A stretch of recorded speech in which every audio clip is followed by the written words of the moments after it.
Muy buenas tardes a todos los que estáis ahora mismo en directo desde España, o buenos días, buenas tardes o buenas noches desde el lugar donde os encontréis o el momento en este tiempo que nos estéis escuchando y compartiendo con nosotros. Bienvenidos todos y antes que nada agradecer y dar la bienvenida a Emilio Carrillo. Emilio, ¿cómo estás? Buenas tardes. Hola, Neus. Pues estoy muy bien y encantado de estar contigo y con todas las personas que te siguen una vez más. Muy bien, encantado. Sí, pues yo encantada y muy agradecida, Emilio, que de nuevo hayas aceptado nuestra invitación, sobre todo por este recorrido que estamos haciendo durante estas últimas videoconferencias del conocimiento de sí mismo, tan interesante y tan práctico para cada uno de nosotros.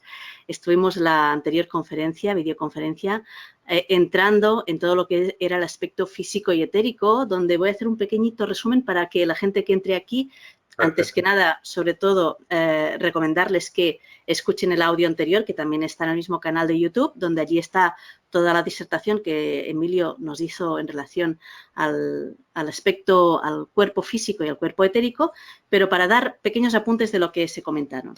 Y ya directamente al aspecto práctico, ¿vale? Que es quizás lo que a mí me atrae también, bueno, me trae todo, pero en especial esto porque es un poco las decisiones de cada uno que tomamos cada día, cuál es la que me alinea más al buen funcionamiento de este coche. Físico, primera instancia sería amarlo, escucharlo y hacer o no lo que nos dice en función a si lo que nos está pidiendo es una inercia o bien es la propia sabiduría biológica del cuerpo. También mantenerlo en una disciplina, porque es una forma de decirle al cuerpo que es la decisión nuestra la que está alineada a su funcionamiento y no su propia inercia la que nos está mandando a nosotros. Por eso la disciplina en el cuerpo físico servía un poco para decirle quién manda aquí. Y luego también tener en cuenta qué alimentos o qué materias son las que absorbemos, porque son las que estamos construyendo nuestro cuerpo físico, teniendo en cuenta que el cuerpo físico se construye instante a instante, constantemente. Se está construyendo el cuerpo físico. El cuerpo de hoy no es el mismo que el cuerpo de ayer y, como ya sabemos, creo que nos comentaste, Emilio, 7 años, todas las células del cuerpo físico han cambiado totalmente. No hay ni una sola que sea la misma. Y claro, todo este traspaso o trasvase de materia se hace pues en cada instante con todo esto que estamos diciendo ahora. Luego pasamos al campo etérico o el cuerpo etérico, que sería esta materia más sutil que el cuerpo físico, que es el patrón o la matriz a través del cual después la materia, por atracción de la propia forma de este plano etérico que tiene el cuerpo físico, pues se va haciendo este compendio, se va coagulando, podríamos decir, o se va haciendo, tú lo explicaste súper bien, como si fuese un puzzle. La materia se va construyendo como un puzzle encima de esta matriz etérica que tenemos. Y esta matriz etérica, aparte también, tiene o proviene al cuerpo físico de la vitalidad, de esta energía vital. Y esta vitalidad, ¿cómo la podemos nutrir o con qué podemos acompañar a la vitalidad de este cuerpo etérico? Sería a través del sol directamente, que es el principal proveedor, y por supuesto es tener contacto con la naturaleza, a ser posible unas horas para que la naturaleza en sí mismo tiende a nutrir todo lo que está el entorno o el ecosistema que engloba esa parte donde estoy paseando, la montaña, la playa o donde sea. Teniendo en cuenta que el cuerpo etérico, y de aquí ahora empezaríamos la sesión de hoy, está influida directamente, o sea, la fuerza o el poder o la salud del cuerpo etérico viene directamente influenciada por las emociones y por los pensamientos, que es lo que hoy abrimos esta videoconferencia del conocimiento de sí mismo. Así que, Emilio, si te apetece, vamos a abrir hoy todo este campo emocional, qué son las emociones, por qué nos mueven tanto los pensamientos imposibles de controlar. Y desde aquí abrimos y te escuchamos con mucho placer, como siempre. Estupendo, Neus. Pues efectivamente has hecho un resumen muy sintético y muy acertado de lo que compartimos en el anterior encuentro. Efectivamente, el etérico, además de transmitir la vitalidad, además de actuar, como tú has dicho, como doble corpóreo, ¿no? Como ese tapete del puzzle al que te has referido, y además de transmitir la vitalidad que capta del sol y de la naturaleza al cuerpo físico, tiene también la función de que la influencia que lo emocional y lo mental tiene en nosotros, en nuestro componente físico, es a través precisamente del etérico. Pero claro, a partir de eso el propio etérico se ve afectado por el mundo emocional y por el mundo mental, por las turbulencias o perturbaciones que podamos tener que debilitan su capacidad de transmitir vitalidad. De ahí que cuando hablemos o hablamos ya, porque lo vamos a hacer ya de lo emocional y cuando corresponda después de lo mental, estamos haciendo referencia a algo que tiene importancia per se, porque el mundo de las emociones, todos lo sabemos, ¿verdad? Tiene importancia per se, pero es que además tiene un valor añadido por su repercusión hacia el etérico y, por tanto, su repercusión en el físico y en el etérico en cuanto a vitalidad. Pues bien, hecho este planteamiento, me vas a permitir, Neus, que antes de entrar en el mundo emocional en sentido estricto, que yo creo que es lo que más puede interesar a las personas que están compartiendo con nosotros, pero antes haga una apreciación que puede despistar un poco, pero va a ser, yo creo que es necesaria, y una vez que la hagamos nos volcaremos de lleno en lo que es el mundo de nuestras emociones, de nuestros deseos, de nuestras sensaciones, nuestras turbulencias emocionales, cómo atenderlas, cómo calmarlas, cómo utilizarlas en orden a nuestro crecimiento personal, porque lo podemos hacer, pero eso permíteme que lo abordemos una vez que haya hecho un planteamiento inicial, que creo que es importante, porque está en todas las tradiciones espirituales serias. En teosofía se hace mucha insistencia sobre esto, por ejemplo, y creo que es algo que no deberíamos olvidar, aunque a lo mejor nos cueste trabajo comprender, pero incluso costándonos trabajo entenderlo, que lo tengamos ahí, como algo que hay gente sabia que nos ha dicho y que a lo mejor en un momento determinado nos viene bien. Me refiero al hecho de que el ser humano, por tanto tú, por tanto yo, por tanto todas las personas que componemos la humanidad, no vivimos solamente en el plano físico, sino que a la vez vivimos en otros planos, a la vez, no después de, sino a la vez.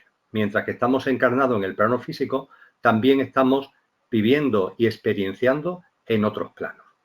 Para que esto se pueda entender, me gusta poner el ejemplo de un elemento que puede sonar extraño, pero que está en Wikipedia, que es el obsidiano, con X, obsidiano. Cuando yo hablo del obsidiano en algunas charlas, la mayoría de las personas no tienen ni idea de lo que es eso del obsidiano. Sin embargo, basta que entremos en Wikipedia, ponemos obsidiano y se nos dice algo que nos va a sorprender quizás. Y es que el obsidiano es H2O. Entonces decimos, no, H2O es el agua. No, no, no. H2O es obsidiano, que es un componente, un elemento, que como su nombre, como su fórmula química indica, está compuesto por 2 moléculas de hidrógeno y una de oxígeno, H2O. Y no es el agua. No es el agua solamente, porque el obsidiano tiene la peculiaridad de que vive a la vez, existe a la vez, experiencia a la vez, por decirlo en analogía al ser humano, en 3 planos. H2O, por supuesto que es agua, es lo inmediato que surge en nuestra mente. Y efectivamente el obsidiano tiene la peculiaridad de vivir en estado líquido. Pero H2O, es decir, obsidiano, sin variar para nada esa formulación de H2O, también vive en el plano sólido, porque el obsidiano se congela y en nuestro frigorífico como cubitos de hielo o en los casquetes polares o arriba de las montañas está en forma de hielo. Ese mismo obsidiano sigue siendo H2O sin ningún tipo de aditivo ni a favor ni en contra, ni en menor ni en mayor, pero sin embargo vive en estado sólido. E igualmente y por fin, el obsidiano, y sigue siendo H2O, vive en estado gaseoso. Esto se produce con la denominada vaporización del agua, el agua de los ríos, el agua de los mares y de los océanos. Todos sabemos que se vaporiza y de esa forma da lugar a nubes que conllevan el ciclo de la naturaleza con la lluvia, etcétera, etcétera. Ese H2O que va subiendo está en estado gaseoso, es vapor de agua, estado gaseoso. El obsidiano, por tanto, tiene esta característica singular y es que vive a la vez, siendo H2O, sin variación ninguna, en el estado sólido, que ahora veremos que lo que hace referencia al ser humano es parecido a nuestro estado físico. Vive también el obsidiano en estado líquido, que en lo que hace referencia al ser humano, ahora lo veremos también, puede ser parecido al denominado plano astral, y vive por fin en el ámbito gaseoso, que en lo que hace referencia al ser humano es el plano mental. Pues bien, si el obsidiano vive en 3 planos a la vez, el ser humano vive en 3 planos a la vez, lo que acabo de citar, el físico, el astral y el mental. De estos 3 planos, el que suele levantar mayor curiosidad es el astral, porque bueno, el plano físico es en el que nos estamos desenvolviendo continuamente. El plano mental, aunque sea otra cosa, la gente imagina que puede ser el mundo de nuestros pensamientos, el mundo que forjamos con eso, con la mente y dando vueltas.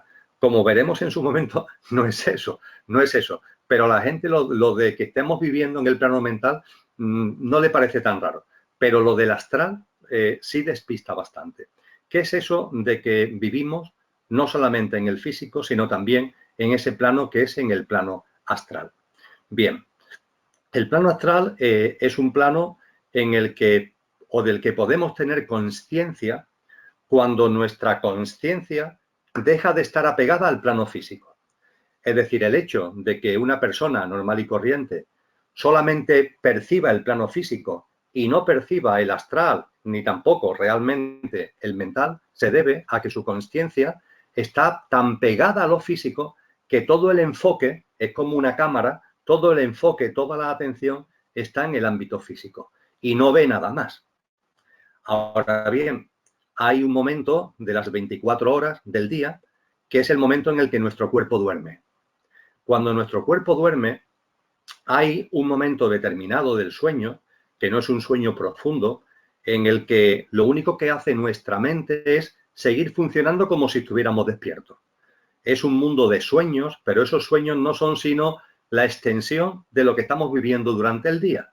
De hecho, a veces recordamos estos sueños y son una prolongación de nuestras preocupaciones y ocupaciones diarias, cambiado un poco de formato, saltándonos algunas leyes físicas a veces, pero en cualquier caso es el mundo ese de la mente, de la mente concreta, que durante el día genera pensamientos y durante la noche genera ese tipo de sueños.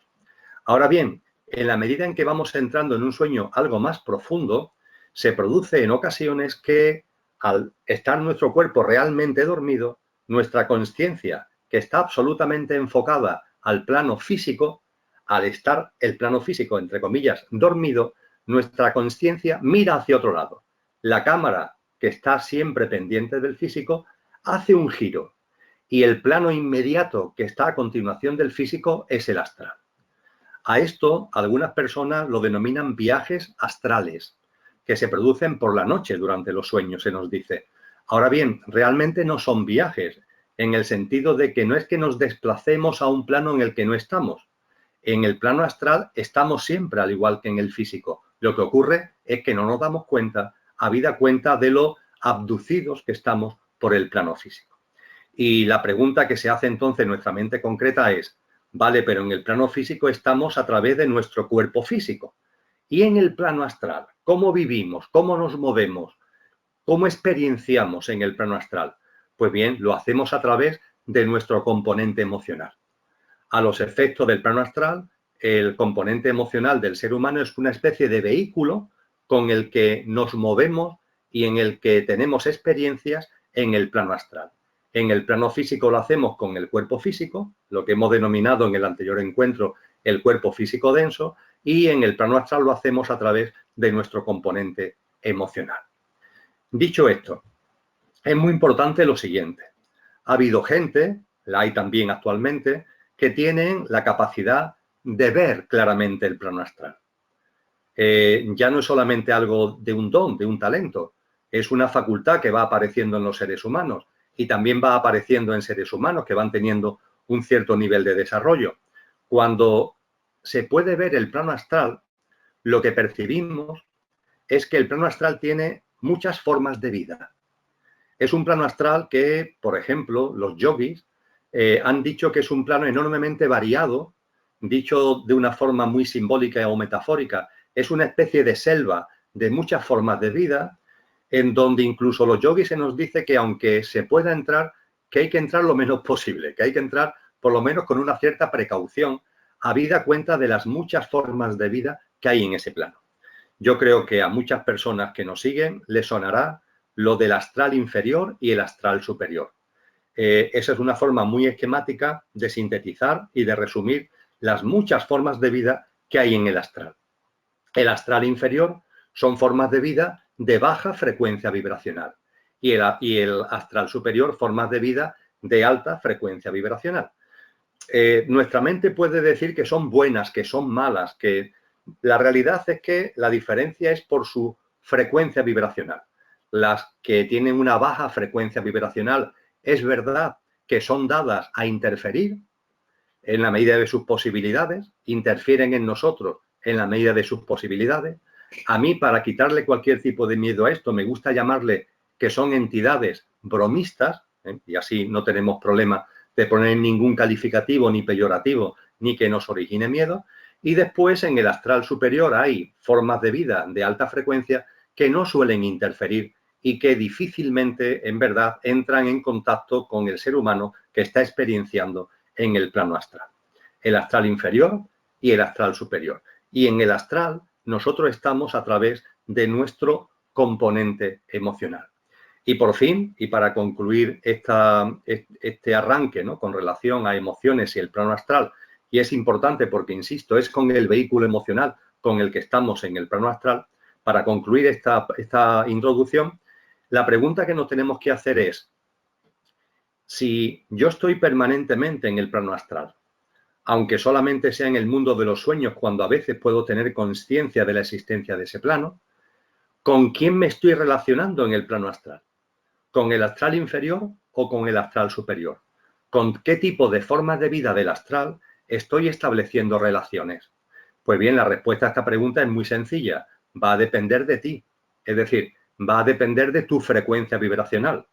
Y siendo más precisos todavía, va a depender de la frecuencia vibracional de tu mundo emocional.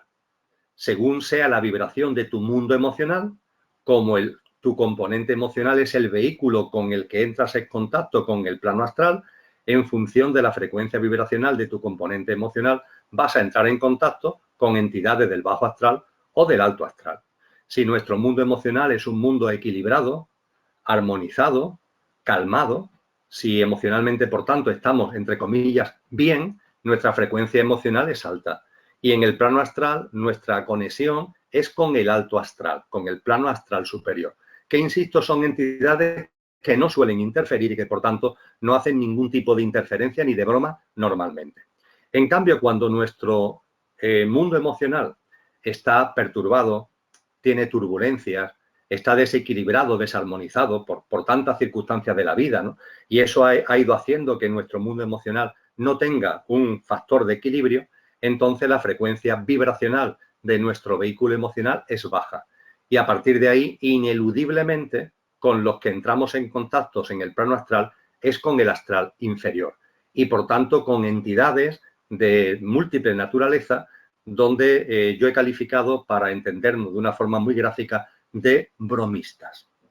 Esto tiene importancia porque a veces hay personas, te pasará a ti, le pasará quizás a personas que nos están siguiendo, hay personas que se nos acercan o nos pueden pasar a nosotros mismos, que tenemos la sensación, tanto cuando estamos dormidos como a veces cuando estamos haciendo meditaciones, proceso de meditación, donde ocurre lo mismo, que la conciencia deja de estar tan aferrada al plano físico y enfoca hacia el plano astral. A veces podemos tener la sensación de que tenemos conexión con algún tipo de entidad que nos da una serie de mensajes que entendemos que es un mensaje importante y un mensaje certero. Cuando nuestro mundo emocional está no armonizado, no equilibrado, la realidad es que esos mensajes son bromas que nos vienen de entidades del bajo astral. Por decirlo de alguna forma, el formato suele ser siempre el mismo. Tengo para ti, nos dicen, un mensaje muy especial. Eres una persona muy importante y tenemos para ti un mensaje que es muy importante también para ti y para la humanidad. Y te dan el mensaje. Claro, la persona que recibe esa percepción, que tiene esa visualización, que entre comillas recibe ese mensaje, se cree que eso lo está recibiendo de planos muy altos. Hay personas que lo asocian a entidades de luz de alta frecuencia vibracional, personas que lo asocian a su yo superior, a los componentes más imperecederos que tenemos, la dimensión álmica y espiritual de nosotros mismos, pero que va, es simplemente esos mensajes proceden de formas de vida del bajo astral que, entre comillas, te están gastando una broma. A partir de ahí, esa persona recibe el mensaje y viene a hablar contigo, viene a hablar conmigo y nos dicen, oye, Emilio, he tenido esta conexión y creo que es muy importante compartirlo contigo, y te dicen el mensaje entre comillas. Y claro, esa persona no te está engañando, porque esa persona se cree de verdad que te está dando un mensaje muy importante. Lo que ocurre es que ese mensaje no es tal, porque es simplemente una broma. Por tanto, cuando nosotros mismos percibimos algún tipo de experiencia de esta naturaleza o alguien lo comparte, lo primero que tenemos es que preguntarnos a nosotros mismos, con relación a nosotros o con relación a esas personas, es cómo estamos emocionalmente. Si nuestro mundo emocional está equilibrado, está armonizado, ese tipo de mensajes, ese tipo de lo que tanto se habla hoy de canalizaciones, podremos atenderla. Pero si el mundo emocional no está armónico, no está equilibrado, hay presencia de turbulencias, de perturbaciones, con casi toda seguridad de lo que estamos hablando es ni más ni menos que de unas bromas que vienen del bajo astral, y no tenemos que hacerle ni caso porque eso no conduce a ningún sitio. A veces, durante la noche, Neus, tenemos estas experiencias. Esto es lo que coloquialmente denominamos viaje astral. Y realmente no es un viaje, sino que, como decía, la consciencia que está tan enfocada al plano físico, al estar dormido el cuerpo físico, la consciencia como una cámara gira y empieza a ver y a experienciar el plano astral. Hay pocas personas que recuerdan las experiencias astrales. Lo que sí hay más gente que recuerda es el haberse despertado una mañana y el no poderse mover de la cama. Eso sí hay más gente que lo recuerda. Y eso ocurre precisamente porque a veces, cuando nuestra consciencia, al estar el cuerpo dormido, ha enfocado hacia el plano astral, y ahí estamos desarrollando las experiencias de una manera consciente, aunque después no nos acordemos, como a veces pasa también con los sueños de la mente, que no nos acordamos de ello a veces, pues bien, hay algo que hace que tu cuerpo se despierte. Y al despertarse el cuerpo quiere moverse, pero la conciencia no está en el cuerpo físico. No. Y requiere de unos segundos, normalmente es un tema de segundos, no es más tiempo, para que la conciencia pueda volver al plano físico. Durante esos segundos, 5, 10, 15, 20, medio minuto, durante ese tiempo, ¿qué es lo que sucede? Pues que lo pasan muy mal. Por lo menos, como no sepa de qué va esto, lo pasan muy mal. Yo recuerdo haber tenido esta experiencia 2 veces. La primera no tenía ni idea, y fue despertarme una mañana y no poderme mover. Mi cuerpo no reaccionaba. Me entró tal pánico que quise gritar y la voz no salía de mi garganta. Curiosamente, al cabo de no mucho tiempo, de unos segundos, toda esa sensación que había tenido de agarrotamiento desaparece. Y no tuve ni idea a qué se debía. Bueno, lo pregunté y ya me explicaron esto que estamos ahora compartiendo. Al año y medio o 2 años me volvió a pasar y ya no tuve miedo. Ya simplemente digo, esto es lo que ya compartieron conmigo. Mi consciencia se ha ido al astral, ha enfocado al astral, y tengo que esperar unos segundos para que vuelva al físico. Y efectivamente, pasado unos segundos, volví al físico y me pude levantar sin ningún tipo de problema.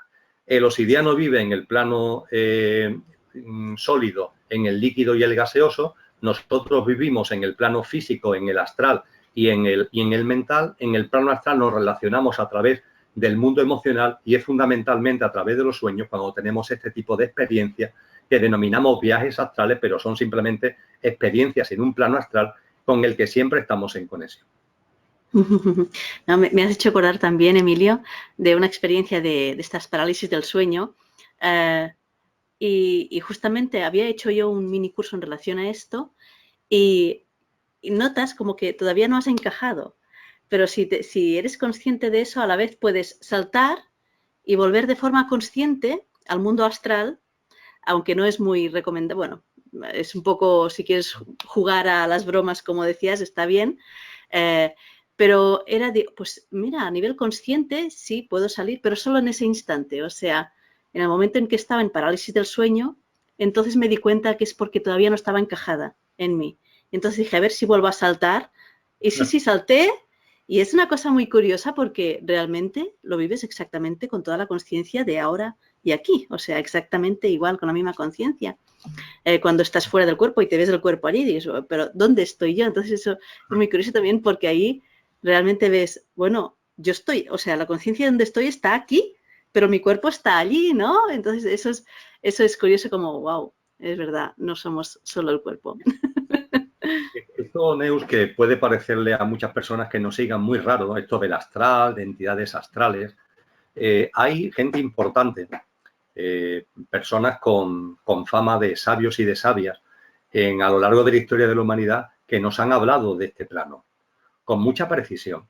E incluso algunos de ellos nos han dicho que han tenido una conexión fluida con entidades de ese astral. Por ejemplo, en el astral, fundamentalmente en el plano que hemos denominado inferior, hay unas formas de vida que son los elementales. No los debemos confundir con otros elementales que son los elementales de la naturaleza, los espíritus de la naturaleza, los elementales de la naturaleza, que eso están en el ámbito físico, normalmente en sitios donde hay agua, piedra, vegetación, ahí es donde están. No estamos hablando de unos elementales astrales. Pues bien, hay a modo de, como botón de muestra, hay un personaje que yo creo que es conocido por la mayoría de la gente, que fue Sócrates. Sócrates es reconocido como uno de los grandes filósofos de la historia de la humanidad, un personaje prominente en la época clásica que influyó muchísimo en la obra de otros grandes filósofos como Platón. Pues bien, Sócrates le decía a quien quería escucharlo que él tenía a su disposición a un elemental del astral. En los textos, por ejemplo, en Internet, si se mete uno en Wikipedia, se hace referencia a que Sócrates decía que tenía relación con un daimon. Esa denominación no es correcta, porque eso del daimon da lugar a muchos equívocos. Es un elemental del astral. Y Sócrates decía que ese elemental tenía una conexión fluida con él y que hacía cosas por él incluso, es decir, como incluso tareas domésticas que hacía por él. Era una especie de acompañante, medio servidor, que él tenía a su disposición. Claro, en una persona con la intelectualidad y con la capacidad emocional y mental de Sócrates, cuando este tipo de cosas se abordan en la biografía de Sócrates, algunos autores dicen que tenía algún trastorno de la personalidad, porque no saben cómo explicar esta iteración, esta repetición que él hacía acerca de esa forma de vida astral que lo estaba acompañando. Pues bien, Sócrates tuvo la capacidad de entrar en conexión con el plano astral y lo debía hacer medianamente bien, porque no le perjudicó en su vida y, en cambio, pues le posibilitó una especie de colaboración con un elemental del astral. Es decir, que esto que estamos hablando y que a lo mejor para muchas personas es la primera vez que están escuchando algo al respecto, está descrito y está escrito a lo largo de la historia de la humanidad. Sí, sí, muy bien. Bueno, yo he oído muchísimas cosas en cuanto a este campo astral. No sé si es necesario como entrar más, pero de alguna forma había un apunte que a mí me gustaba mucho, que era: imagínate la vida, pero sin la limitación del cuerpo físico, pero con todo lo demás, ¿no? Eso sería un poco lo que se puede vivir allí. Pero si, por ejemplo, en ti predomina mucho el desequilibrio emocional y donde estás sufriendo mucho emociones muy densas y estás en un momento así un poco delicado, pues claro, estás allí y también estás atrayendo ese tipo de vibración con los colores, formas, etcétera, que puedan ir viniendo. Por eso es interesante este apunte, Emilio, que nos has ofrecido. Claro, y es la puerta que nos permite hablar ahora ya del mundo emocional en sentido estricto, ¿no? Pero siendo consciente que nuestro mundo emocional tiene también una implicación, ¿no? Por la interrelación continua que tenemos con ese plano astral, y cuando hablamos de canalizaciones, visualizaciones, mensajes que percibimos, nosotros mismos hacer una especie de autoobservación para podernos ver cómo estamos en nuestra frecuencia vibracional emocional y, desde luego, si hay perturbación, turbulencia, ese tipo de visualizaciones, canalizaciones, mensajes, no le hagamos ni caso porque están contaminados, ¿no? por estas formas de vida del bajo astral. Solo una preguntita, Emilio, a nivel práctico, en el caso de que nosotros en algún momento, de forma involuntaria, pero en sueños, pues tuviésemos contactos así y nos dicen: tú eres una persona especial, tengo un mensaje especial que tú tienes que dar a la humanidad, Vale. Yo tengo un referente, a ver si en esto estamos juntos o tú me puedes ayudar en esto, que sería cada vez que me hablan de forma en que yo soy algo especial, ya sé que lo tengo que descartar. Porque de alguna forma entiendo que si hay algún mensaje o alguna cosa a atender, no será únicamente para mí, para hacerme grande o ensalzarme a nivel personal, o que mi coche sea un coche maravilloso y atrayente para todo el mundo, sino que será para un posible cambio vibracional o toma de conciencia en general de la humanidad, pero no para hacerme a mí especial. Entonces, yo simple que veo que el mensaje es: tú porque eres especial o... Pero esto incluso nos pasa cuando hay personas en la vida diaria que te hablan, ¿no? Que tú eres, a veces es una especie de amabilidad, ¿no? Pero cuando te tomas demasiado en serio, tanto cuando te halagan como cuando te critican, lo voy a decir así, estás demasiado en la necesidad, pues quizás emocional, de que el otro te atienda.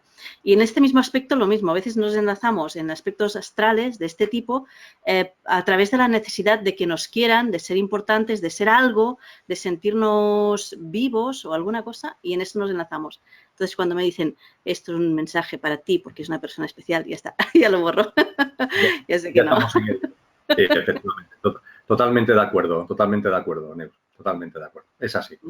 Las formas de vida que podemos llamar entidades de luz de alta frecuencia vibracional, de verdad están aquí, están con nosotros, desde el astral, desde el propio plano físico, donde hay también entidades de luz, pero no están a nuestro servicio, no están a nuestro servicio.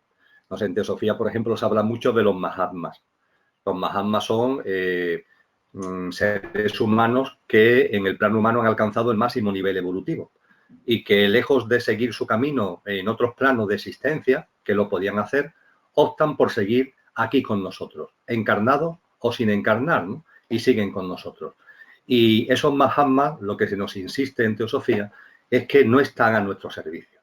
Es decir, Buda, pongamos por caso, Cristo Jesús, pongamos por caso, Krishna, pongamos por caso, forman parte de ese listado de Mahatma, Kutumi, Moira, se habla mucho de muchos de ellos en los textos teosóficos y no están a nuestro servicio. Es decir, no van a aparecer en tu vida para hacerte un favor, no van a aparecer en tu vida para que te toque la lotería, para solucionarte un problema sentimental, para consolarte ante el fallecimiento de un ser querido. No, no.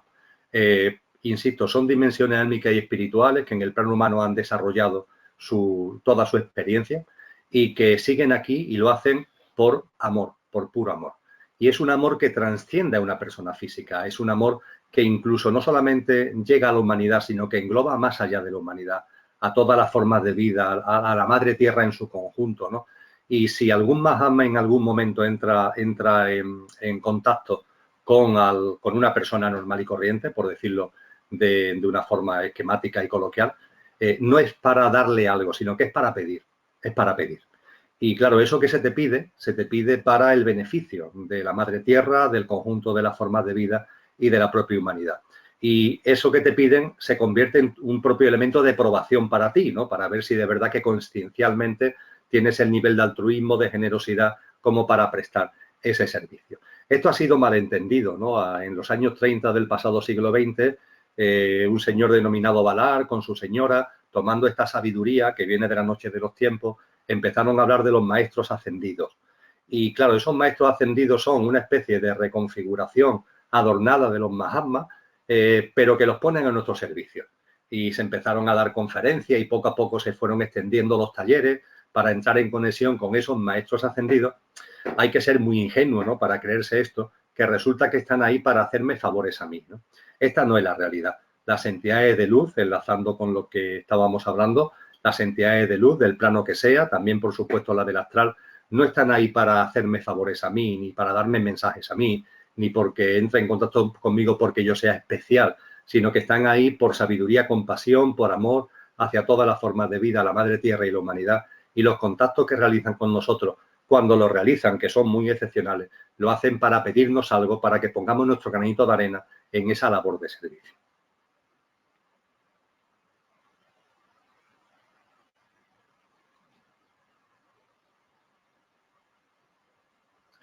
Neus, ¿tú me oyes? No te oigo. Sí, perdón. Había cerrado yo el micro para no interferir.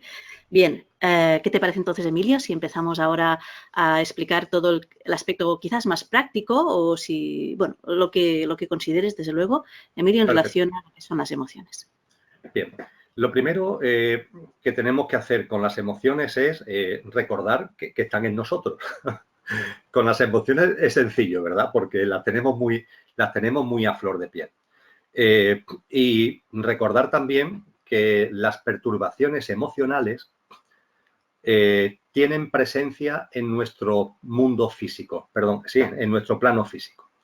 Hay personas que le cuesta trabajo diferenciar entre las perturbaciones emocionales y las mentales. Vamos a entrar ahora, Neus, si te parece, en algo que sirve para el plano emocional y para el plano mental, del que hablaremos cuando corresponda. Perfecto, vamos a hablar, para situarnos en nosotros mismos, hablando de nuestras emociones, vamos a hablar de las perturbaciones emocionales que aparecen en nosotros. Y lo primero es diferenciarlas de las perturbaciones mentales. Son distintas. Su proceso es distinto y cómo afectan a nuestro cuerpo físico también es distinto. Y a lo mejor para muchas personas esto es bastante obvio, es bastante evidente, pero mi experiencia me dice que hay personas que, sin embargo, le cuesta trabajo percibir cuando estoy viviendo una perturbación emocional o cuando esto es una perturbación mental. Obviamente, para atenderlas, para calmarlas, es importante la diferencia.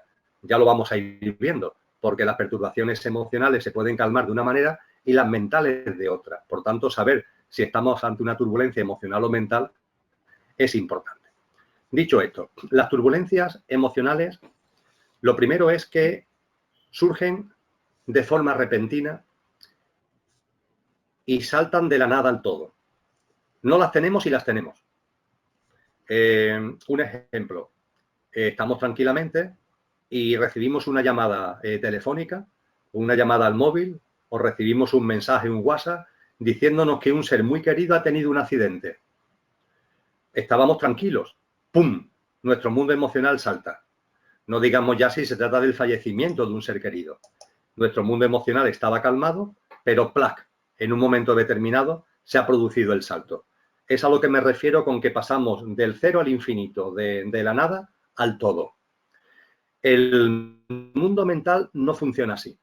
Las perturbaciones mentales se caracterizan porque ahí hay un proceso, me señalo la cabeza porque es aquí donde se produce el proceso, ahí hay un proceso de darle vueltas al asunto que nos está preocupando. Y cuanto más vueltas le damos, peor todavía. La perturbación mental se caracteriza porque, a diferencia de la emocional, es un rum, es un proceso que se va desarrollando y que va haciendo que esa turbulencia sea cada vez mayor. Y esta diferencia se puede entender muy bien con un ejemplo. Vamos a imaginar una familia con una pareja que tiene varios hijos. Y en un momento determinado, él o ella tiene un accidente y fallece como consecuencia de ese accidente, o tiene un infarto y fallece. El viudo o la viuda, en cuanto que le dan la noticia de que su marido o su esposa ha tenido un infarto, ha tenido un accidente y ha fallecido, lo primero que vive el viudo o la viuda, ¿qué es? La turbulencia emocional. ¡Plac! Como decíamos hace un momento, salta. Y lo que siente es una congoja enorme, un dolor enorme. ¡Plac! Ahí está la turbulencia emocional, en este caso a modo de gran tormenta, de gran turbación. Bien, ahí está. Puede ser que al cabo de unas horas, al cabo de unos días, o a lo mejor al cabo de unas semanas, en ese mismo viudo o viuda aparezca otro tipo de turbulencia. La turbulencia debido a que el cónyuge que ha fallecido tenía un trabajo y llevaba a casa unos ingresos. Y esos ingresos eran importantes para el sostenimiento de la familia, para el nivel de vida de la familia, para pagar la hipoteca. Entonces, la persona que se ha quedado viuda, el viudo o la viuda, a lo mejor al principio no, porque está agarrotado, ¿no?, por el palo emocional. Pero al cabo de unas horas o al cabo de unos días, empezará a darle vuelta. Bueno, ¿y ahora? ¿Con lo que yo gano será suficiente? ¿Tendremos suficiente para pagar la hipoteca? El tema de nuestros hijos, la forma de vida, y empieza ahí una preocupación en la cabeza, ese rum al que yo hacía referencia. En esa misma persona se están teniendo lugar estas dos turbulencias, la emocional, que ha surgido de la nada al todo, y la mental, que es un proceso que va creciendo y que conforme más vuelta le dé, peor todavía. Esta es una diferencia crucial o una forma básica de distinguir entre una turbulencia emocional y una turbulencia mental. E igualmente, Neus, lo siguiente que deberíamos recordar es que su impacto en nuestro cuerpo físico también es distinto. Es bueno para conocernos a nosotros mismos desde el punto de vista físico, pero también es necesario para diferenciar o nos ayuda a diferenciar la emocional, la turbulencia emocional de la turbulencia mental. Cuando la turbulencia es emocional, en el impacto que le llega al físico a través del etérico, el impacto en el cuerpo físico es aquí, en el plexo solar. Sentimos aquí una presión a veces en forma de ansiedad, que nos dificulta la respiración, que altera el ritmo cardíaco. Es aquí, en todo este plano del plexo solar, donde recibimos el impacto de la turbulencia emocional. Y además de este plexo solar al que estoy haciendo referencia, pulmón, corazón, etcétera, también paulatinamente va bajando hacia todo lo que es el estómago y el aparato digestivo. A veces la ansiedad la tenemos como una especie de presión en el estómago. Se dice con razón, por ejemplo, que las preocupaciones nos generan úlceras de estómago, porque efectivamente las turbulencias emocionales, además de en el plexo solar, afectan al estómago y a toda la zona digestiva. Por tanto, es en este espacio en donde impactan en el físico las turbulencias emocionales. Y las mentales, me señalaba a la cabeza cuando hablaba de ellas, las mentales tienen lugar aquí, en lo que es el cerebro, en el interior de nuestra cabeza. Es aquí donde se produce ese rum rum al que hacía antes mención, y el impacto físico también se produce aquí. Se produce como un atolondramiento, como un embotellamiento. De tanto darle vuelta a este asunto, al final te termina embotellando y suelen originar incluso dolores de cabeza. Es aquí. Aquí es donde inciden en el plano físico las turbulencias mentales. Pues bien, el darnos cuenta que esto aparece en nuestra vida es importantísimo para conocernos a nosotros mismos y sitúa la diferencia que hay entre las turbulencias emocionales y las turbulencias mentales, entre el mundo emocional y el mundo mental. Y creo que ahora ya sí, Neus, después de haber hablado primero del ámbito astral y habiendo hecho la diferencia ahora entre las turbulencias emocionales y las mentales, ya podemos entrar, si te parece a ti bien, salvo que tú quieras que planteemos cualquier cosa previa, entrar ya en el ámbito puramente de las turbulencias emocionales. Por supuesto. Solo me ha quedado una pequeña duda cuando explicabas esto. O sea, entiendo de que cuando tenemos un susto, un miedo, estas turbulencias emocionales realmente sentimos, pues justamente el corazón se acelera y se inyecta la adrenalina y lo que sea. Bien, pero por ejemplo, me preguntaba, a veces notamos que el taponamiento está aquí en la garganta, por ejemplo, o bueno, el que más me ha venido ahora cuando estabas hablando es este. Y al no hacerle mención, pensé, entonces, ¿a qué debe responder, no? Las implicaciones en todo lo que es la comunicación pueden venir tanto del ámbito emocional como del ámbito mental. Vale. Yo diría que son como implicaciones secundarias y pueden venir de ambos planos. Cuando tenemos algo aquí en la garganta, cuando tenemos esa dificultad, eso no es un elemento que nos permita per se distinguir si estamos ante una turbulencia emocional o una turbulencia mental, porque se puede deber a un efecto secundario de la una o de la otra.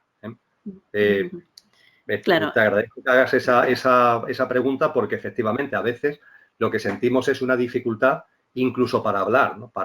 Sí. En muchos casos yo diría que puesto a hacer tantos por ciento, la mayor parte de las dificultades que tenemos en el ámbito de la comunicación en sentido amplio son derivaciones, son efectos colaterales o secundarios de perturbaciones mentales, ¿eh? Pero también pueden venir en algunos casos de turbulencias emocionales. Por ejemplo, un ejemplo simple. Estamos por primera vez hablando delante de público, de muchas personas. Claro, entiendo de que igual mi run de igual no soy capaz, igual no sé qué, este miedo, pero a la vez siento el miedo, o sea, siento el miedo, ¿no? Claro, y es la mezcla como de las dos cosas, el pensamiento de estar diciéndome no voy a servir de hablar y hacerme pequeñita a nivel energético y sentir ese miedo que igual bloquea pues el tránsito de energía como para sentir la potencia de poder hablar con facilidad. Bueno, perdón, vamos a continuar, sí. No, pero está muy bien, Neus, porque también has puesto en evidencia algo que por obvio lo había dejado en el tintero y está bien que lo hayas remarcado. Las turbulencias emocionales tienen su origen emocional, tienen su impacto en el físico tal como hemos compartido, pero también en su desarrollo impactan mentalmente. Es decir, tiene un impacto en el ámbito mental. Claro, el ser humano, nosotros no somos cajas, compartimentos estancos, estamos todos relacionados, ¿no? Es importante saber por dónde arranca el proceso, pero es evidente que una turbulencia emocional, de la forma que hemos comentado, con sus impactos físicos, termina también afectando al mundo mental. Y en paralelo, una turbulencia que es netamente emocional, en su desarrollo, como efecto secundario, tiene implicaciones en el ámbito emocional. Y este mundo intermedio, ¿no?, que es el mundo de este chakra, ¿no?, que es el chakra de la comunicación, pues se ve afectado por lo uno y por lo otro. En el ejemplo que tú has puesto, el arranque es una turbulencia mental. Esa falta de confianza en ti mismo, ese miedo escénico, esto es un tema mental. Y cuanto más vuelta le des, peor. Lo que antes decía. Sí, por supuesto. Cuanto más vuelta le des, peor. Y efectivamente eso puede incluso que te afecte ya físicamente a la hora de llevar a cabo esa comunicación, como si no te salieran de las palabras, y en paralelo eso termina originando también ahí unas implicaciones desde el punto de vista emocional por la ansiedad que te genera, ¿no? Claro. Por tanto, esto es una especie de diagramas que tenemos que ver en nosotros, y la clave está en saber por dónde empiezan, porque es ahí donde tenemos que acudir para tomar las medidas oportunas de equilibrio, de armonización, bien de nuestro ámbito emocional, bien de nuestro ámbito mental. Claro, claro. Y bueno, y son perfectas circunstancias que sí o sí, si deseas realmente poder realizar charlas delante del público, que las vas a resolver, y en ese resolver, pues justamente me imagino que vas a descubrirte en las cosas que ahora justamente Emilio, pues me imagino que nos vas a explicar sobre las emociones. Muy bien, pues vamos a ello. Bueno, antes que nada una pequeña broma, Neus. Cuando salgo en algún vídeo con esta camiseta, tengo una gris, que es esta, y otra azul, que me la han regalado amigos de Extremadura. Entonces, esto de 5J, me ha dicho alguna gente, bueno, mire, pero tú no eres vegetariano. ¿Cómo que apareces con 5J, que es una marca de jamones, entre comillas, ¿no? Ah, no lo sabía, perdón. Yo como no estoy en este mundo, no sé. Sí. Sobre todo en Andalucía, la Sierra de Huelva, 5J es la denominación de origen del jamón de máxima calidad, ¿no? Y bueno, esto es una pequeña broma, porque esta camiseta, insisto, es de amigos extremeños, y el 5J son 5 palabras que empiezan por J, que son extremeñas de pura cepa. No tienen nada que ver con la carne. Están sacadas de la obra de un gran autor extremeño que hizo mucho para la difusión del extremeño, que es un dialecto muy perdido, ya casi desaparecido, pero que Luis Chamizo preconizó y desarrolló mucho. Y son 5 palabras nítidamente extremeñas que no se utilizan fuera de Extremadura, y de ahí lo de la broma del 5J. 5 Pero bueno, palabras de alta calidad extremeñas, vamos a decirlo. Palabras. 5 palabras bellas extremeñas. Si alguno agranda la pantalla, verá cuáles son las 5 palabras de aquí para acá. Voy a probarlo luego cuando lo edite, exacto. Muy bien. Hablamos ya entonces del ámbito emocional puramente, hemos hecho todas las introducciones, nos vamos a él. Lo primero, cuando hablamos de emociones estamos hablando como elemento primario de deseos que van apareciendo en la vida humana. Muchos deseos. El ser humano se caracteriza por tener deseos. Esos deseos van acompañados de sensaciones, de sentimientos, de emociones. El mundo de los deseos creo que es lo primero que tenemos que abordar. Y el mundo de los deseos es importante, además, que lo abordemos, porque nos mete, Neus, en un campo muy interesante, que no solamente es válido para este tema, sino para otros muchos. Cuando se estudian tradiciones espirituales serias, se nos describe cómo va transformándose la vida, pero en la práctica, de las personas que van evolucionando en el sendero espiritual. Porque esto no es un tema teórico, esto es un tema que tiene manifestaciones prácticas. Entonces, en textos, algunos de ellos muy antiguos, se nos habla de que en el desarrollo espiritual desaparecen los deseos. Los deseos dejan de estar presentes en el ser humano evolucionado espiritualmente. Esto ha llevado a algunos autores, yo creo que de una forma demasiado improvisada y con un conocimiento muy superficial de lo que estamos hablando, ha llevado a algunos autores a concluir de que para evolucionar en el sendero espiritual tenemos que practicar el no deseo, no desear absolutamente nada. Y esto, Neus, es un absoluto disparate, perdona que lo diga así, porque el mundo del no deseo se da en personas que han llegado a un alto grado evolutivo. Y, por tanto, no estamos hablando de la inmensa mayoría de los seres humanos. Desde luego no estamos hablando de mí, porque en la mayoría de los seres humanos el mundo de los deseos debe estar presente y tiene importancia que esté presente, por una razón muy sencilla, porque los deseos, en cuanto que queremos llevarlo a cabo, sirven para que en nosotros crezca y se cultive la voluntad, la fuerza de voluntad. Y la fuerza de voluntad es imprescindible para avanzar en el sendero. Cuando en el cristianismo se habla de fe, que es un término que viene del griego, de esa traducción de la Biblia griega que hizo San Jerónimo en el siglo IV al latín, de ahí viene el término fe, pero viene de una palabra griega, un sustantivo o verbo, pistis, pisteo, que es el que utilizaba Jesús y que se nos habla de compromiso con uno mismo, confianza en ti mismo y en la vida y perseverancia. Y para practicar ese compromiso, esa confianza y esa perseverancia, por ejemplo, la fuerza de voluntad es imprescindible. Y los deseos nos sirven para cultivar, para practicar y para desarrollar la fuerza de voluntad cuando esos deseos lo queremos llevar a la práctica. Por tanto, esto del no deseo queda para un estadio evolutivo muy avanzado en el que no estamos la inmensa mayoría de las personas y provoca confusión cuando queremos llevarlo a nuestra vida cuando no es el momento. En el sendero espiritual todo llega cuando corresponde, de manera natural. Te decía que esta apreciación, además de valer, ahora lo vamos a ver, para el ámbito emocional, tiene también implicaciones para otros ámbitos, porque es muy frecuente que cuando conocemos que en el sendero espiritual la vida se va transformando y se va plasmando de determinadas formas, es muy frecuente que a veces nuestro ego, porque es algo puramente egoico, diga, ah, pues yo también. Como he leído, como me han dicho que una persona evolucionada espiritualmente vive de esta forma, pues yo también. Pero por favor, ¿tú has evolucionado en el sendero como para vivir de esa manera? Esto ocurre en el ámbito de la sexualidad. Son muchos los textos espirituales que nos hablan que en el sendero espiritual hay un momento determinado en el que todo lo que tiene que ver, en este caso, con el deseo sexual, con la sexualidad, va desapareciendo de la vida del hombre o de la mujer. Pero claro, estamos hablando de hombres y de mujeres que se han desarrollado mucho espiritualmente. ¿Qué es lo que sucede? Que eso se lee y decimos, ah, pues yo también. Pero si es que no es tu momento. Ah, no, pues yo también. Y esto, de hecho, algunas religiones lo han malinterpretado y obligan a sus ministros, a sus representantes, a sus responsables, a llevar esa forma de vida que corresponde con un estadio muy evolucionado espiritualmente. Pero claro, es que esas personas no tienen todavía ese estadio. Lo tendrán en su momento, pero en este momento no lo tienen y se le impone. Y claro, cuando las cosas se imponen, al final el tren descarrila.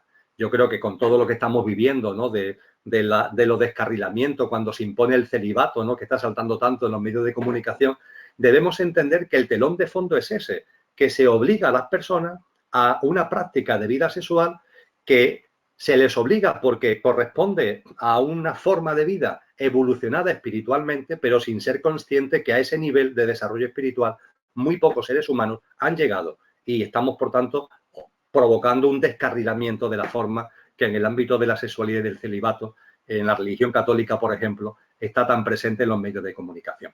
Pues bien, cuando hablamos de los deseos y del ámbito emocional, esto lo tenemos que tener presentes.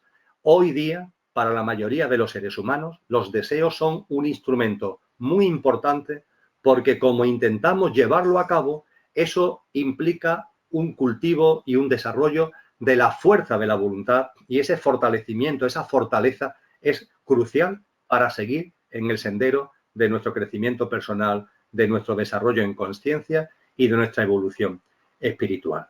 Eso sí, claro, que es lo siguiente que hay que poner sobre la mesa.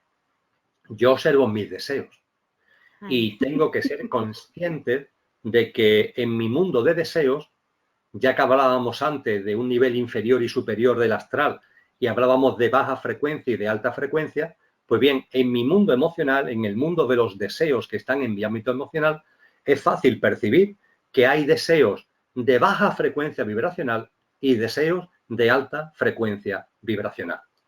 Cuando una persona desea, por ejemplo, crecer como persona, cuando una persona desea desarrollarse en conciencia, evolucionar espiritualmente, cuando una persona quiere ser más tolerante, más compasiva, más generosa, más altruista, más empática, etcétera, etcétera. Pongo algunos ejemplos. Ahí estamos hablando de deseos de alta frecuencia vibracional. En cambio, cuando hablo de deseos de baja frecuencia vibracional, estoy haciendo referencia a deseos de perfil egoico y de perfil puramente egocéntricos. Egoicos y egocéntricos, que tienen una baja frecuencia vibracional. Y esos deseos de baja frecuencia vibracional, lo que tenemos que hacer es, en la medida de lo posible, irlos eliminando de nuestra vida. Irlos podando, como si fuera una planta, como si fuera un árbol, irlos podando de nuestra vida. ¿Por qué? Porque lo que provocan son turbulencias emocionales. Son precisamente esos apegos, esos deseos egoicos e egocéntricos, una fuente fundamental de todas las turbulencias y de todas las perturbaciones emocionales que tenemos los seres humanos. Hay otras fuentes, hablaremos de ellas, pero esos deseos egoicos y egocéntricos son, desde luego, un manantial enorme, una corriente enorme de ese tipo de turbulencia. Y también es necesario, Neus, diferenciar lo egoico de lo egocéntrico, porque son cosas distintas.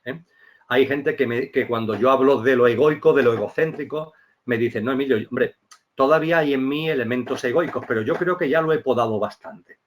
Y es verdad que hay mucha gente, muchas personas que lo egoico lo han podado bastante de su vida. Lo egoico es todo lo que tiene que ver con comportamientos muy llenos de codicia, muy llenos de envidia, muy llenos de cólera, de ira, de violencia, de conflicto. Y hay ya, por su propio desarrollo, ¿no?, muchas personas que están saliendo de ese estadio. Pero, ojo, una cosa es lo egoico, que en la medida en que vamos cada vez siendo más solidarios, más altruistas, más generosos, más compasivos, más empáticos, vamos saliendo de ese mundo, pero eso es una cosa y otra cosa es el egocentrismo. El egocentrismo, lo digo con toda claridad, está muy presente todavía en la vida de muchísimas personas. Incluso personas que creen que han salido de lo egoico y efectivamente están saliendo de lo egoico, pero no de lo egocéntrico. ¿Qué es eso de lo egocéntrico? Lo egocéntrico significa confundir la vida con tu vida. Eso es ser egocéntrico, confundir la vida con tu vida. Yo digo muchas veces en mi charla, que te duela el dedo chico del pie izquierdo es importante, pero la vida no es que te duela el dedo chico del pie izquierdo, por más que te duela, la vida es otra cosa. Y como te obsesiones con que te duele el dedo chico del pie izquierdo, no estás contemplando la vida, estás contemplando una parte minúscula y totalmente, en este caso, egocéntrica, que te va a impedir ver la vida tal como es. Lo egocéntrico es la forma de vida que todavía está muy presente, donde la atención sí, está enfocada en mi familia, en mi pareja, en mis hijos, en mi trabajo, en mi actividad profesional, en mis amigos, en mis aficiones, en lo que a mí me entretiene, etcétera, etcétera.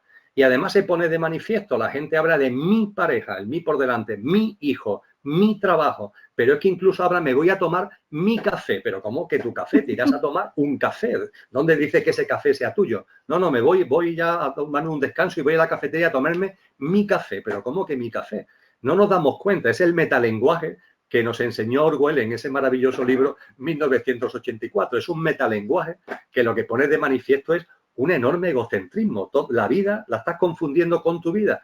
Y da un salto. El egocentrismo es dar un salto. Es lo que ese ser elevado espiritualmente, que es Willy Jigge, este monje benedictino que ha hecho tanto por la introducción del Zen en Europa, ¿no?, y que es autor de obras maravillosas como Lola es el mar, nos dice Jigge, vamos hacia una conciencia transpersonal, hombre, da un salto de conciencia, salta esa barrera de lo egocéntrico y dirígete hacia lo transpersonal. Pero lo egoico y lo egocéntrico están ahí. Y en nuestro mundo de los deseos, ese egoísmo y ese egocentrismo están ahí. Y los deseos que provienen de la fuente egoica y egocéntrica son de baja frecuencia vibracional y haríamos muy bien en podarlos, en la medida en que vayamos pudiendo, haríamos muy bien en podarlos porque son fuentes de turbulencias y de perturbaciones emocionales. En cambio, lo de alta gama no. Lo de alta gama lo que tienes que hacer es mantenerlo en tu vida. Ya llegará el momento cuando evolucionen mucho de que no haya deseos, pero este no es el momento, manténlo en tu vida y procura que se hagan realidad. Un magnífico teósofo que fue Leadbeater nos dice que a los deseos de alta gama deberíamos llamarlo no deseos, sino aspiraciones. Porque sí. cuando Anhelos, yo aparecen, les digo. cuando aparecen, ¿no?, ese tipo de deseos, esos deseos, por ser de alta frecuencia vibracional, sintonizan con nuestras cualidades álmicas. Están en sintonía con nuestras cualidades álmicas, porque efectivamente nuestra dimensión álmica es altruista, es generosa, es amorosa, es comprensiva, es empática, etcétera, etcétera. Y cuando en el plano aquí encarnado tenemos ese tipo de deseo, estamos aspirando a traer lo que realmente somos a este plano. De ahí que el nombre de aspiraciones sea muy idóneo. Y claro, eso sí, por favor, que no te conformes con que sean aspiraciones. Conviértelas en realidad en la medida de lo posible. Y ahí se pone en marcha y se pone en juego la fortaleza, la fuerza de voluntad a la que anteriormente hacíamos referencia. Si pudiésemos nombrar algunas de estos deseos altos, algunos ya nos los has comentado, como el crecimiento como ser humano, o sea, el conocernos como ser humano, o el deseo de ampliar nuestra conciencia, nuestra percepción de la vida a través nuestro, o ser más tolerantes, más generosos. ¿Habría alguno más que Pues mira, quizás... por Sí. ejemplo, algo que está presente cada vez en la vida de más personas, que es todo lo que tiene que ver con la compasión hacia todas las formas de vida. Es decir, no solamente hacia los otros seres humanos, sino también hacia el mundo animal, por ejemplo, hacia todos los seres vivos. Eso es una señal, ¿no? Cuando una persona empieza a tener una conciencia, a mí no me gusta el nombre, pero en fin, se le llama en muchos textos una conciencia animalista, ¿no? Porque te das cuenta que son seres vivos con los mismos derechos y con las mismas características que tú. Eso es una manifestación de que está apareciendo en ti, ¿no?, un tipo de aspiración que va más allá del egocentrismo y del egoísmo en el que hemos estado metidos. Cuando hacemos referencia al medio ambiente en general, una persona que hace algo, entre comillas, tan simple como clasificar los residuos que se dan en casa, y alguna gente dice, pues valiente tontería. Pues mira, yo no tengo muy claro si eso servirá para algo o para no tengo muy claro. Hay gente que me dice, no, Emilio, es que con eso le estamos haciendo el negocio a empresas que después lo vuelven a comercializar. Mira, yo no entro ahí. Lo que sí es algo que es evidente, y es que los plásticos contaminan, y contaminan mucho. Y en la medida en que nosotros mismos hacemos una selección de residuos y los vamos clasificando de forma distinta, yo estoy poniendo mi grano de arena a que esa contaminación y esa influencia en la naturaleza sea menor. Lo que venga después es responsabilidad de otros, pero yo desde luego en mi ámbito lo llevo a cabo. Bueno, fíjate que estamos hablando de una cosa tontona, entre comillas, muy, muy básica, ¿no? Pues bien, eso pone de manifiesto lo que es la aparición, ¿no?, de unos comportamientos, de unas conductas, de unas actitudes, ¿no?, que tienden ya hacia algo que sale de tu egoísmo y sale, por supuesto, también de tu egocentrismo.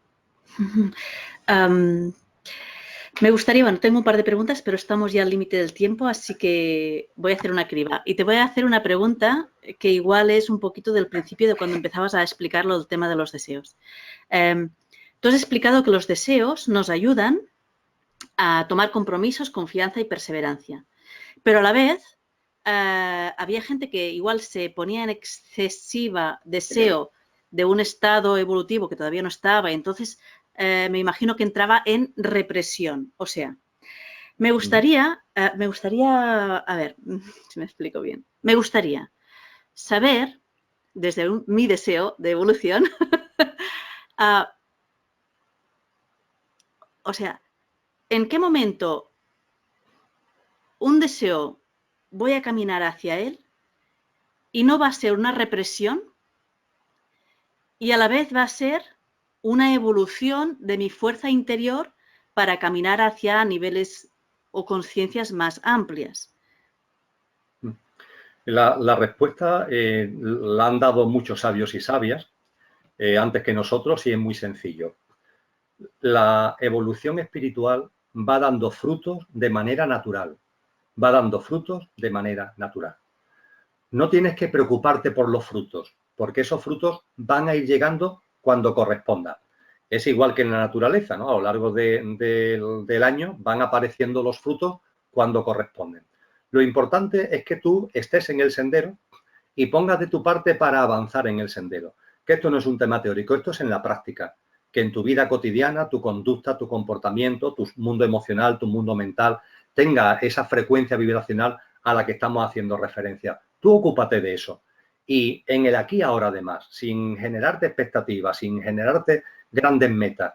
Y esos frutos van a ir llegando de una manera natural. Yo creo que te habrá pasado a ti misma, me ha pasado a mí, le habrá pasado a muchas personas que nos están siguiendo. Es que esto ya no está pasando. Es decir, yo me pregunto cómo aparece en mi vida la confianza plena en la vida. Es decir, la percepción de que no hay casualidades sino causalidades, de que todo tiene su sentido profundo, de que todo tiene su porqué y para qué. Eso en un momento determinado aparece en mi vida. No es algo que yo intelectualmente forzara, no es algo que yo quisiera de alguna forma agarrar, es algo que llega de forma natural cuando tú en el sendero vas avanzando. Esa es la característica de los frutos espirituales, que llegan cuando corresponden. En cambio, cuando estamos todavía en una perspectiva egoica, egocéntrica, queremos atajos, queremos que eso lleguen a nuestra vida y forzamos para que lleguen a nuestra vida. Pues bien, en el sendero espiritual no hay atajos y desde luego para que esos frutos lleguen a tu vida no hay atajos. Y como busques atajos, lo único que vas a provocar son conflictos, perturbaciones en tu vida, como lo del ejemplo que hemos utilizado, los ejemplos que estamos utilizando. Así que ve tranquilo, sin prisa pero sin pausa, avanza en el sendero, ten esa presencia en el aquí y ahora para que tu mundo emocional, mental, tus conductas, tus comportamientos, tenga una presencia de frecuencia vibracional alta cada vez mayor y todo lo demás irá llegando de forma simple y llanamente natural. Sería entonces, a ver, esta frase sí estaría bien. Disponerme a aspirar, entrar en estos deseos altos, pero sin esperar el resultado de los mismos.